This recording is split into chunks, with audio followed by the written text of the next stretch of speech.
Hi friends, welcome back to Bio creator.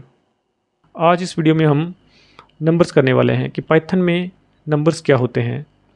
इससे पहले मैं आपको बता दूं कि हम अब तक जो है वेरिएबल्स कर चुके हैं और अभी हम डेटा टाइप्स पे आ चुके हैं। तो पाइथन में 5 तरह के डेटा टाइप्स हैं, जिनमें से स्ट्रिंग्स हम पिछली वीडियो में कर चुके हैं। आज हम नंबर्स कर रहे हैं और आने वाले टाइम में हम लिस्ट, टप्पल और डिक्शनरी करेंगे।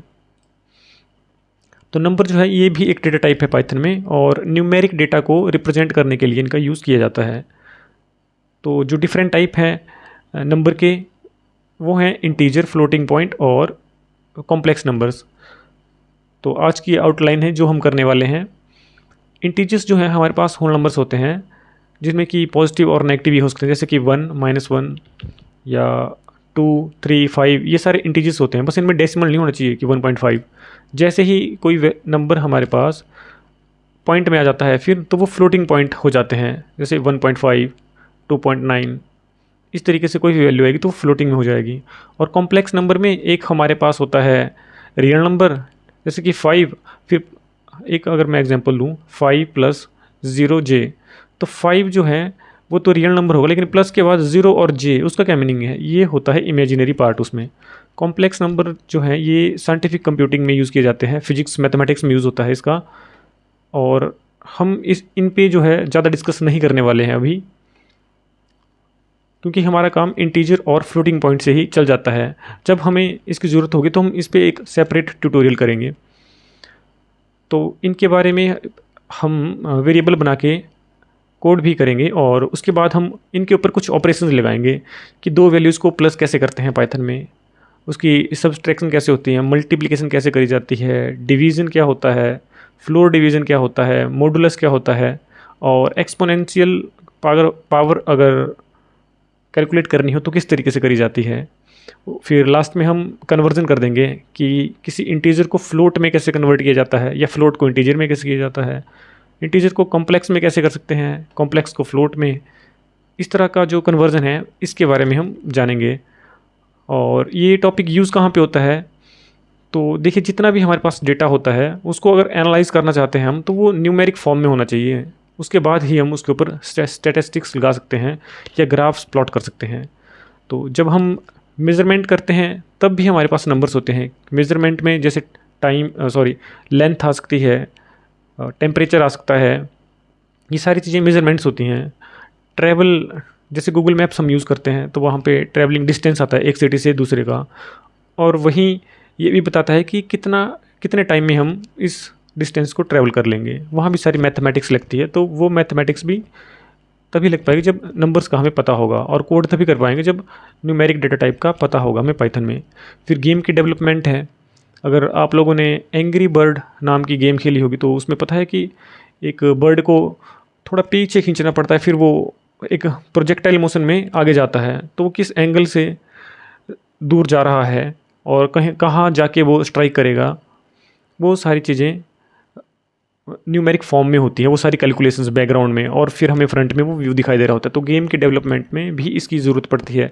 स्पोर्ट्स में कि कौन सी टीम कितना स्कोर कर रही है, क्या प्रोबेबिलिटी है इसके जीतने की, कौन सा प्लेयर है जो सबसे ज़्यादा स्कोर कर गया है, इन सभी चीज़ों को रिप्रेजेंट करने के लिए हम नंबर का यूज़ करते हैं। और मनी की बात करें तो अगर आप कहीं इन्वेस्टमेंट कर रहे हो तो आप कैलकुलेट कर सकते हैं कि आज से 5 साल के बाद या 10 साल के बाद कितना रिटर्न आपको मिलने वाला है। तो वहाँ इन सभी चीज़ों में मैथमेटिक्स का यूज़ होता है, और मैथमेटिक्स अगर यूज़ हो रहा है तो ये कोडिंग में भी आपको पता होना चाहिए कि कैसे ये होता है, फिर आप कोड कर पाएंगे किसी चीज़ को प्रिडिक्ट करने के लिए। और ये जितनी भी ट्यूटोरियल हम अभी क्रिएट कर रहे हैं, इनकी गिटहब नाम की रेपोजिटरी में ये देखिए एक वेब पेज है गिटहब जो है, इसमें सभी लोग अपना कोड ऐड करते रहते हैं। तो मैं भी जितनी भी फाइल्स बन रही है इनको मैं यहाँ पे अपलोड कर दे रहा हूँ, आप यहाँ से इनको डाउनलोड भी कर सकते हैं, और इसका लिंक मैं यूट्यूब में दे दूँगा। तो आइए अब शुरू कर देते हैं हम कोड को। तो हम स्टार्ट करेंगे पहले अपने इंटीजर के साथ कि इंटीजर क्या होते हैं। तो सभी चीज़ों को असाइन करने के लिए जैसे कि हमें एक वेरिएबल चाहिए होता है। वेरिएबल का कुछ भी नाम रख सकते हैं। मैं अभी काउंट रख रहा हूँ, काउंट = 100। 100 जो है एक इंटीजर वैल्यू है, ये कोई फ्लोटिंग पॉइंट नहीं है, ये सिर्फ इंटीजर वैल्यू है। तो इसको अगर मैं प्रिंट कराऊंगा, प्रिंट काउंट करूंगा, तो आपको पता है कि 100 आ जाएगा। प्रिंट, तो ये तो है हमारे पास एक इंटीजर। वैसे ही अगर मैं डिस्टेंस की बात करता हूँ और 101.25 डिस्टेंस, अभी इसका यूनिट कुछ भी हो सकता है डिस्टेंस का, किलोमीटर, मीटर या कुछ भी, नैनोमीटर भी हो सकता है। तो ये वाला फ्लोटिंग पॉइंट है। अगर हम इसको भी प्रिंट करा के देखें,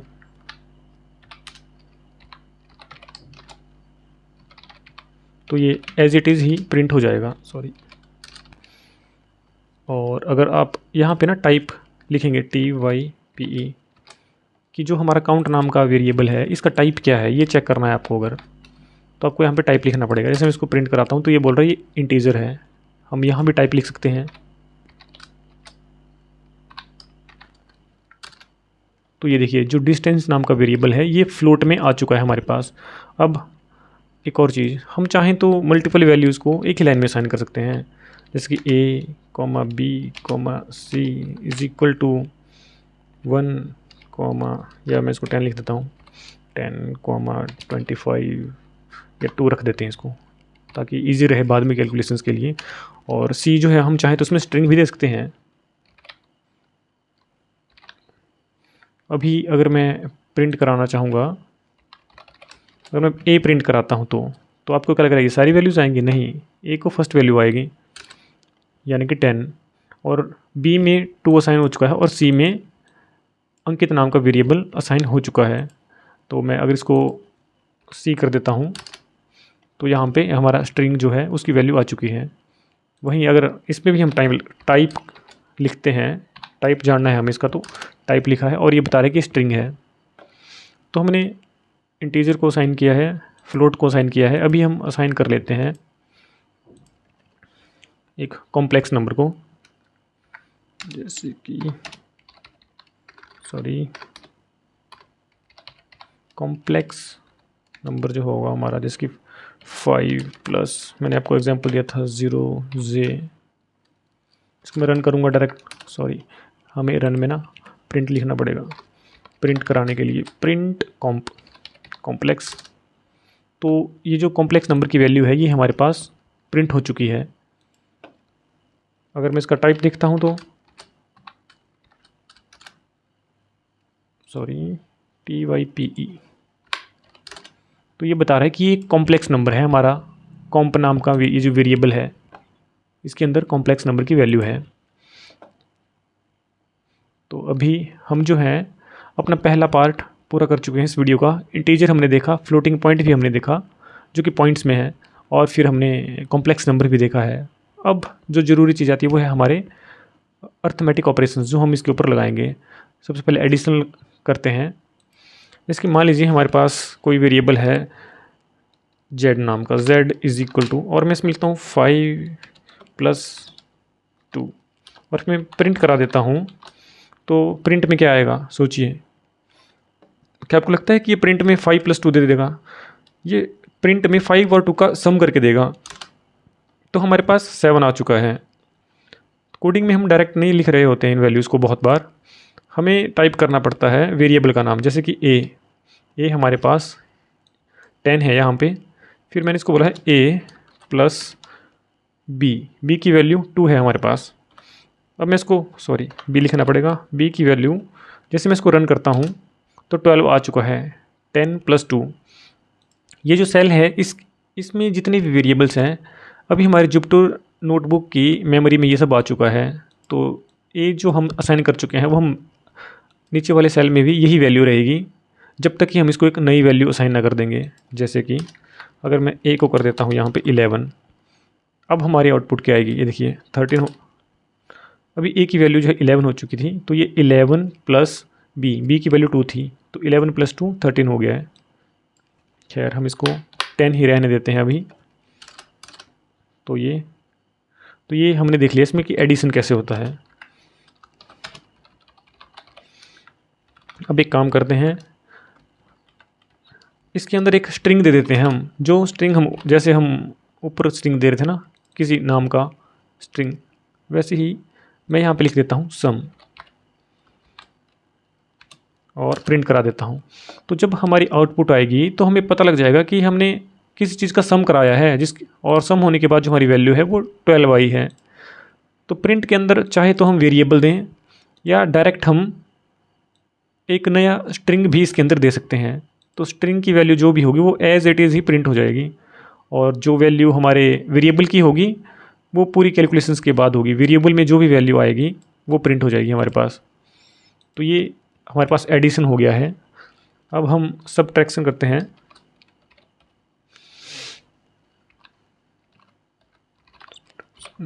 सबट्रैक्शन में जैसे कि मैं फिर से z ले लेता हूँ, z is equal to a minus b print SUBT। तो ये string as it is print हो जाएगी। फिर हमें यहाँ पे एक कॉमा लगाना पड़ेगा, ये ध्यान देने की बात है। कॉमा जैसे ही हम लगाते हैं फिर हम यहाँ पे लिख सकते हैं z। अब z की जो वैल्यू हो चुकी होगी वो है 8, क्योंकि a था 10, b था 2, 10 माइनस 2 8। तो सबट्रैक्शन भी हमने देख लिया। अभी हम बात करते हैं इसमें मल्टीप्लिकेशन की। तो मल्टीप्लिकेशन में फिर से हम एक वेरिएबल ले लेते हैं, हम z रखें चाहे k ले लेते हैं, वेरिएबल कुछ भी हो सकता है जैसे मैंने आपको बताया है, या इसका हम नाम दे देते हैं मल्टीप्लिकेशन का result is equal to a into b। तो a की वैल्यू 10, इसको मल्टीप्लाई कर दिया b में, b यानी कि 2 था। प्रिंट करेंगे हम, फिर हम लिखेंगे मल्टीप्लिकेशन MUL। देखिए स्पेलिंग में मिस्टेक हो सकती है, बस आप लॉजिक समझिएगा इसका। मल्टीप्लिकेशन, फिर हम इसमें वेरिएबल का नाम दे देंगे। अब इसको रन करेंगे तो ये देखिए 10 इंटू 2 20। अब हम यहीं पे एक और चीज़ करा देते हैं, डिवीज़न करा देते हैं। अभी डिवीज़न, तो डिव रिज़ल्ट, डिवीज़न का रिज़ल्ट निकलेगा हमारे पास a। इसको हम डिवाइड कर रहे हैं b के साथ। हम चाहे तो स्पेस दे भी सकते हैं, नहीं देंगे तब भी ये काम करेगा। Print division result semicolon space, और अभी हम लिख देंगे डिव रिज़ल्ट प्रिंट। तो 10 डिवाइडेड बाई 2 हमारे पास आता है 5। तो ये हमारा डिवीज़न का रिज़ल्ट है यहाँ पे। इसके बाद ये देखिए एडिशन, सब्ट्रैक्शन और मल्टीप्लिकेशन है, डिवीज़न है। अभी हम फ्लोर डिवीज़न देखते हैं।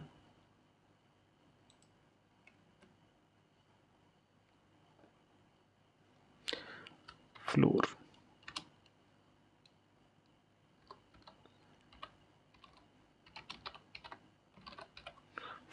डिवीज़न, सॉरी, फ्लोर डिवीज़न में हम लिखेंगे फ्लोर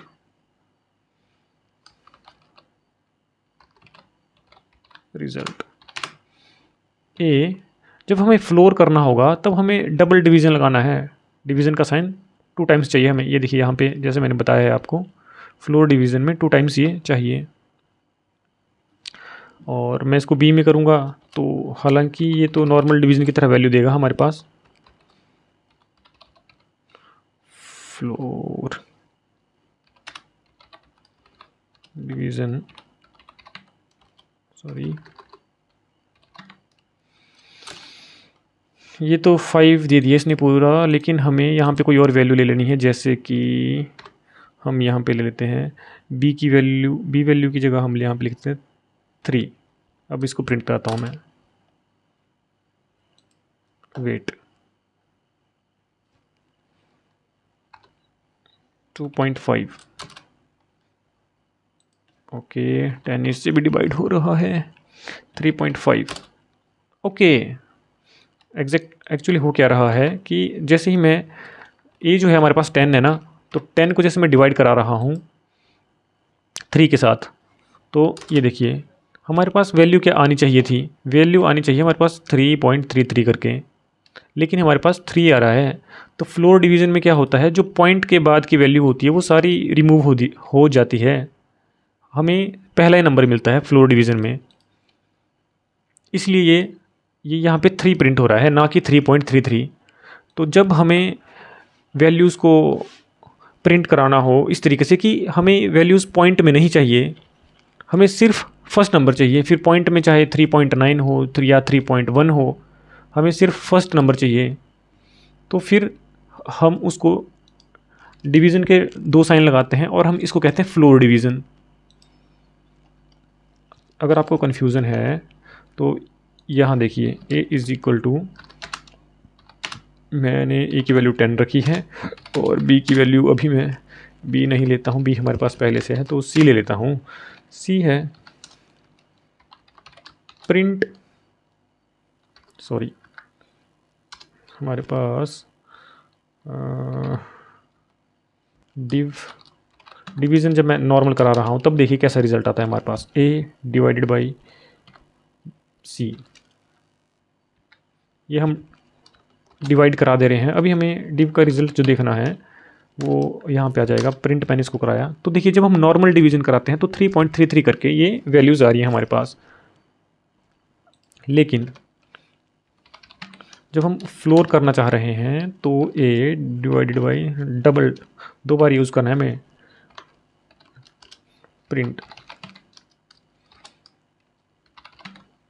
फ्लोर रिज़ल्ट, ये देखिए तो फ्लोर में जो वैल्यू आई है वो सिर्फ 3 आई है, मतलब ये चीज़ें रिमूव हो गया, सिर्फ फर्स्ट नंबर ही हमारे पास आएगा फ्लोर में। तो ये होता है हमारा फ्लोर डिवीज़न। अब हम आगे चलते हैं, मॉडुलस की बात करते हैं। इसको मैं रिमूव कर देता हूँ, आप समझ गए होंगे इसको।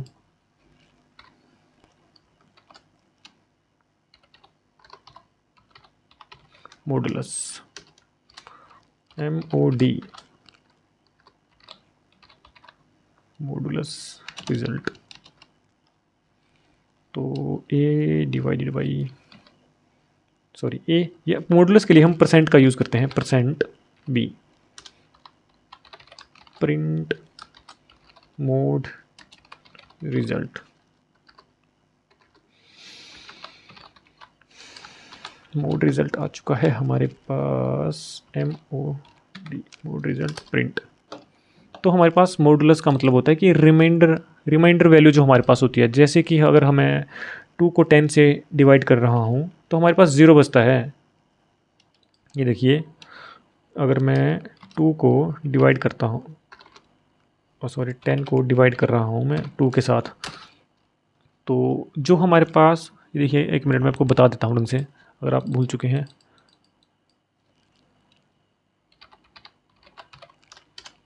डिवीज़न नॉट नल, डिवीज़न, ये देखिए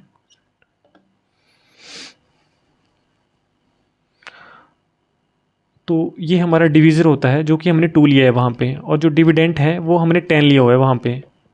कोसेंट जो है हमारे पास ये ऊपर की वैल्यू होती है जिससे हम मतलब मल्टीप्लिकेशन देते हैं, और जो लास्ट में हमारे पास बचता है वो है रिमाइंडर, जिसको कि हम मॉडुलस बोल रहे हैं अपने पाइथन की प्रोग्रामिंग में। तो जब हम डिवाइड कर रहे हैं चीज़ों को, ये जब हम डिवीज़न कर रहे थे 10/2 जब हम कर रहे थे तो हमारे पास जो वैल्यू आ रही थी वो हमारा कोसेंट था 10 डिवाइडेड बाई 2, और जब हम 10% 2 का यूज़ कर रहे हैं तो हमारे पास रिमाइंडर वैल्यू आ रही है कि रिमाइंडर हमारे पास क्या बच रहा है। तो 10 को अगर मैं 2 से डिवाइड करूँगा तो हमारे पास 0 बचता है।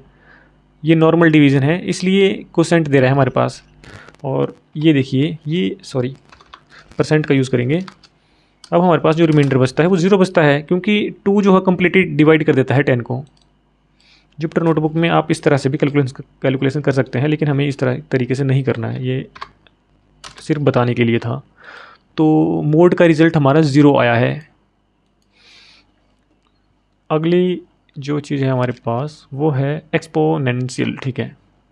किसी चीज़ का अगर एक्सपोनेंट आपको निकालना हो तो आप कैसे निकालेंगे, एक्सपोनेंशियल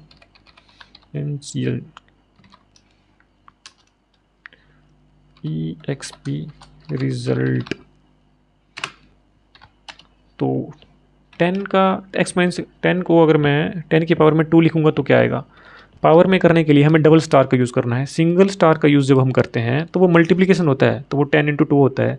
लेकिन 10 की पावर 2 हमें बताना है अगर, कि 10 की पावर 2 का मतलब यानी कि 10 × 10, उस मतलब एक्सपोनेंशियल को करने के लिए हमें डबल स्टार का यूज़ करना पड़ता है। अब हम इसका रिजल्ट देख लेते हैं एक बार।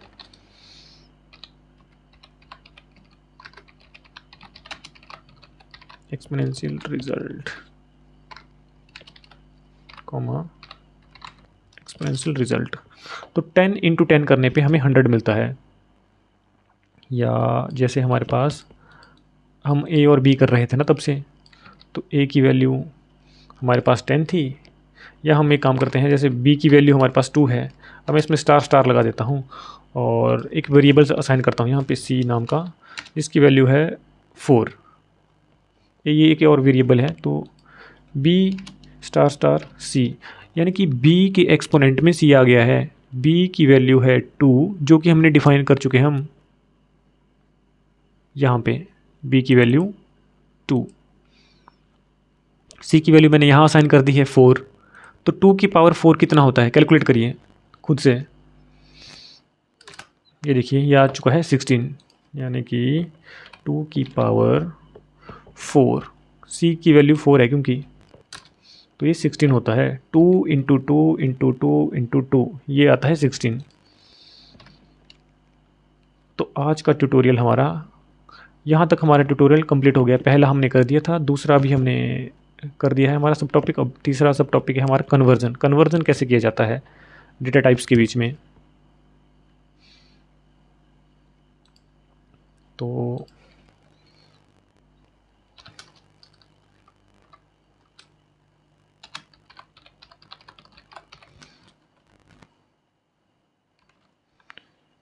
डेटा कन्वर्जन, सॉरी, ये था डेटा कन्वर्जन। और हमने जो है स्टार्ट यहाँ से किया हुआ है। ओके, ऑपरेशंस मैं हेडिंग दे देता हूँ ताकि बाद में इजी रहे हमारे लिए। Markdown,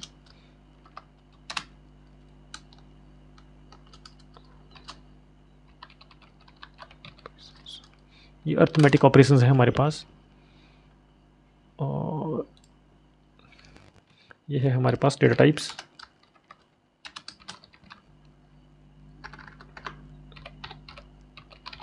numeric data type, numeric data type जो कि हम देख चुके हैं, इंटीजर, फ्लोट और कॉम्प्लेक्स नंबर। दूसरा, अब तीसरा है हमारे पास डेटा कन्वर्जन। तो डेटा को कन्वर्ट कैसे किया जाता है, जैसे कि हमारे पास हम क्या करते हैं, इंटीजर टू फ्लोट कर देते हैं। इंट टू FLOAT, एक वेरिएबल दे दिया मैंने इंट टू फ्लोट, ये हमारा एक वेरिएबल है। हमें इंटीजर को फ्लोट में कन्वर्ट करना है। तो जो हमारा ए था, हमें पता है कि इसकी वैल्यू 10 थी, उसको फ्लोट करना है तो हमें लिखना होगा FLOAT। तो फ्लोट एक इनबिल्ट फंक्शन है इसमें। फ्लोट को आप वेरिएबल की तरह नहीं दे सकते हैं, इनबिल्ट फंक्शन है पहले से ही। बस हम नॉर्मली यहाँ पे लिखेंगे फ्लोट और अपना वेरिएबल डाल देंगे। अब मैं यहाँ पे प्रिंट करा देता हूँ, print int to float, int to float print. तो देखिए जो 10 था वो हमारा इंटीजर था, लेकिन अब ये फ्लोटिंग नंबर में चेंज हो चुका है क्योंकि इसमें पॉइंट ऐड हो चुका है अभी। अब हम चलते हैं, हम क्या करते हैं कि फ्लोट को इंटीजर में कन्वर्ट कर देते हैं। फ्लोट टू इंट, तो हमें यहाँ पे टाइप करना है इंट। ये इंट नाम का एक फंक्शन है। अब इस फंक्शन में हम जो भी वैल्यू डालेंगे एक फ्लोट की, वो चेंज हो जाएगी। जैसे कि मैं यहाँ पे वेरिएबल नहीं डाल रहा हूँ, इस बार मैं लिख देता हूँ 10.2। मैं इसको प्रिंट करा देता हूँ। आप चाहें तो यहाँ पे एक वेरिएबल असाइन कर सकते हैं। लाइए एक वेरिएबल ही असाइन कर लेते हैं हम, m नाम का, m = 10.2। डायरेक्ट भी यहाँ वैल्यू दी जा सकती है, लेकिन कोई बात नहीं, ऐसे कर लेते हैं हम अभी। Print float to integer print. तो ये देखिए हमारे पास वैल्यू थी एक फ्लोट की, अब इसने इसको इंटीजर में कन्वर्ट कर लिया है। यहाँ से पहले की जितनी जो वैल्यू है, पॉइंट से पहले की वैल्यू, उसको यहाँ पे प्रिंट कर दिया गया है। तो अभी हम इंटीजर को कॉम्प्लेक्स में कन्वर्ट कर देते हैं। इंट, देखिए जो इंट है ये तो वेरिएबल असाइन नहीं हो सकता है, तो एरर आएगा। लेकिन इंट के आगे जैसे हमने कुछ और भी ऐड कर दिया तो फिर वो इंट थोड़ी रहा वेरिएबल, वो तो चेंज हो गया। Int to complex is equal to, तो इंटीजर का हमें कॉम्प्लेक्स बनाना है, इसके लिए हमें लिखना पड़ेगा कॉम्प, COMP, कॉम्प वेट। कॉम्प्लेक्स के लिए अच्छा पूरा लिखना पड़ेगा हमें, COMPLEX, कॉम्प्लेक्स। कॉम्प्लेक्स जो है ये भी एक इनबिल्ट फंक्शन है और इसको भी आप वेरिएबल नहीं दे सकते हैं, वेरिएबल नहीं बनाया जा सकता है कि complex is equal to something. तो कॉम्प्लेक्स अगर हमें बनाना, जैसे हमारे पास a था, इसकी वैल्यू 10 थी, a की वैल्यू, तो 10 हमारे पास इंटीजर था, इसको हम कॉम्प्लेक्स में अब हम चेंज, ये हो जाएगा ऑटोमेटिकली क्योंकि हमने इसको कॉम्प्लेक्स नाम का इनबिल्ट फंक्शन दे दिया हुआ है। अब हम इसको प्रिंट करा के देखते हैं ना, print int to complex print. तो हमारे पास इंटीजर था लेकिन ये कॉम्प्लेक्स बन चुका है, इसमें ऐड हो चुका है एक इमेजिनरी नंबर 0 और j, जिसकी वैल्यू कुछ भी हो सकती है। तो ये हो गया कॉम्प्लेक्स। इसी तरीके से आप कॉम्प्लेक्स को इंटीजर में भी कर सकते हैं कि आपके पास कोई कॉम्प्लेक्स नंबर है, या आप फ्लोट को भी कॉम्प्लेक्स नंबर बना सकते हैं। एक लास्ट कर लेते हैं, float to complex is equal to, float की वैल्यू हमने, ये देखिए m हमारे पास फ्लोट है, m ले लिया है हमने, प्रिंट फ्लोट टू कॉम्प्लेक्स। तो वेट, हमने यहाँ पे फ्लोट को कॉम्प्लेक्स बनाना है, COMPLEX, फंक्शन तो हमने दिया नहीं, अभी हुआ हमारा फंक्शन, इसको रन करते हैं। तो ये हमारी वैल्यू थी जो हमारे m की वैल्यू थी, यानी कि जो रियल नंबर था, तो ये हमारा रियल नंबर है और इसके बाद ऐड हो चुका है इसमें एक इमेजिनरी नंबर। सो आज के वीडियो के लिए इतना ही। आपको ये जो सारा स्ट्रक्चर है ये याद होना चाहिए कि कैसे मल्टीप्लिकेशन किया जाता है, फ्लोर डिवीज़न कैसे होता है, मॉडुलस कैसे निकालते हैं। ये सारी चीज़ें हेल्प करेंगी जब आप एक रियल डेटा पे काम करेंगे और बड़ा कोड करेंगे। अगर आपको ये सिंटैक्स याद नहीं है तो फिर आप इसको अप्लाई नहीं कर पाओगे। ये सारी चीज़ें लर्न करने के लिए हैं, तो इसको साथ साथ में, वीडियो के साथ साथ में आपको इसे रन भी करना है। अगर आपको ये ट्यूटोरियल पसंद आया है तो आप इसको लाइक ज़रूर करें और कमेंट करिए। बाकी थोड़ा आप खुद से भी मतलब एक्सपेरिमेंट करिए, ओपन करिए इसको और डिफरेंट तरह के ऑपरेशंस यूज़ करिए, प्लस माइनस करिए, कुछ भी वैल्यूज़ असाइन करिए, देखिए कहाँ पे एरर आता है और कहाँ पे एरर नहीं आता है। वो सारी चीज़ें खुद से एक्सपेरिमेंट करने से आएंगी, तो वो सब आप इसमें करिए। थैंक यू, आज के लिए इतना ही।